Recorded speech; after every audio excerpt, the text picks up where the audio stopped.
नमस्कार, मी उर्मिला जोशी. आज मार्केट काय म्हणत आहे चला पाहूया. मार्केट इतके दिवस US फेडरेशन किती रेट कमी करतो, इंटरेस्ट रेट की जास्ती करतायत याच्याकडे मार्केटचे डोळे लागले होते. काल ही प्रतीक्षा संपली.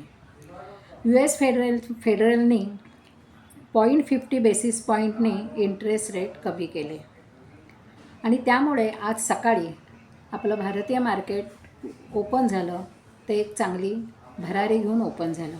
संपूर्ण 13च्या 13 इंडेक्सेस तेजीत होते. बँकिंग आणि IT हे जास्ती करून तेजीत होते. परंतु नंतर मात्र दुपारच्या वेळेला हळूहळू मार्केट कमी व्हायला लागलं, भाव उतरायला लागले.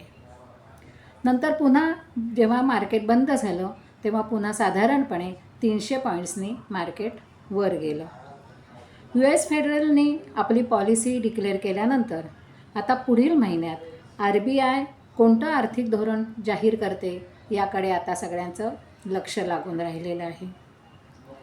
मार्केट बंद झालं तेव्हा सेन्सेक्स 236.37 पॉईंट्स वाढून 83,184.80 वर बंद झाला. तर निफ्टी 38.25 पॉईंट्सने वाढून 25,415.80 बंद झाला. डॉलरच्या तुलनेत आज रुपया 83.76 वर बंद झाला. NTPC, Nestle, Titan, Kotak Mahindra bank, Tata consumer हे निफ्टीमधले स्टॉकने आज चांगली तेजी घेतली. तर BPCL, coal India, ONGC, Adani ports, Shriram finance यांची मात्र आज मंदीत गेले. ॲटो बँक, रिॲलिटी, FMCG हे 0.57नी वाढले. तर capital goods, IT, pharma, oil and gas, media हे सेक्टर्स 0.5 ते 3.5% खाली आले. भारती एअरटेल आणि व्होडाफोन आयडिया यांनी ॲडजस्टेड ग्रॉस रेव्हेन्यू ड्यूजचे पुन्हा कॅल्क्युलेशन करावे ह्यासाठी सुप्रीम कोर्टात केलेला दावा आज सुप्रीम कोर्टाने फेटाळला. त्यांनी क्युरेटिव्ह पिटिशन दाखल केलेले होते.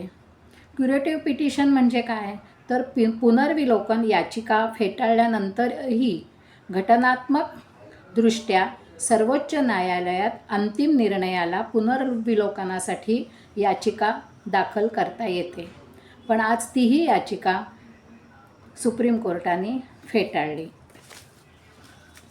NTPC limited, renewable energy ARM, NTPC green एनर्जीने सेबीकडे 10,000 कोटींच्या भांडवली उभारणीसाठी DRHP म्हणजे ड्राफ्ट रेड हिअरिंग प्रॉस्पेक्टस अर्ज केला आहे. हा IPO केवळ इक्विटी शेअर्ससाठी असेल. हा फ्रेश इश्यू असेल आणि 2024मधला हा एक मोठा इश्यू होईल असं समजलं जातं. गार्डन रिच या कंपनीला $54 मिलियन ची 4 ॲडिशनल मल्टीपर्पज व्हेसल्स बांधणं आणि डिलेवरी करणं याची मोठी ऑर्डर मिळाली आहे आणि त्यामुळे आज गार्डन रिच कंपनीचे शेअर्स जवळजवळ 5% वाढलेले आहेत. आज एका IPOबद्दल माहिती घेऊया. मनवा फायनान्स लिमिटेड ही फायनान्स क्षेत्रातली कंपनी आहे, मुंबई स्थित आहे. त्यांचा IPO बाजारात येत आहे. नॉन बँकिंग फायनान्शियल कंपनी असल्या आहे. RBIच्या नियंत्रणाखाली काम करते.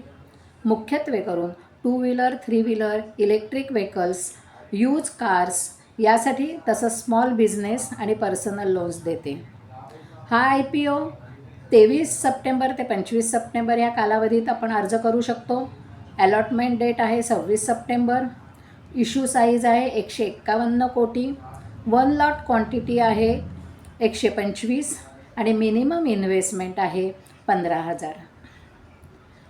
आता मार्केट उद्या कोणत्या दिशेने येतं ते पाहता येईल. आज मार्केट सुरुवातीला तेजीत, मध्ये नंतर मंदीत आणि पुन्हा थोड्याफार प्रमाणात वर गेलं. त्यामुळे आज काही जणांची निराशा झालेली असेल. स्टॉप लॉससुद्धा हिट होण्याची शक्यता नाकारता येत नाही. उद्या आता मार्केट कसं आपल्याला दिसतंय पाहूया. भेटूया उद्या. नमस्कार.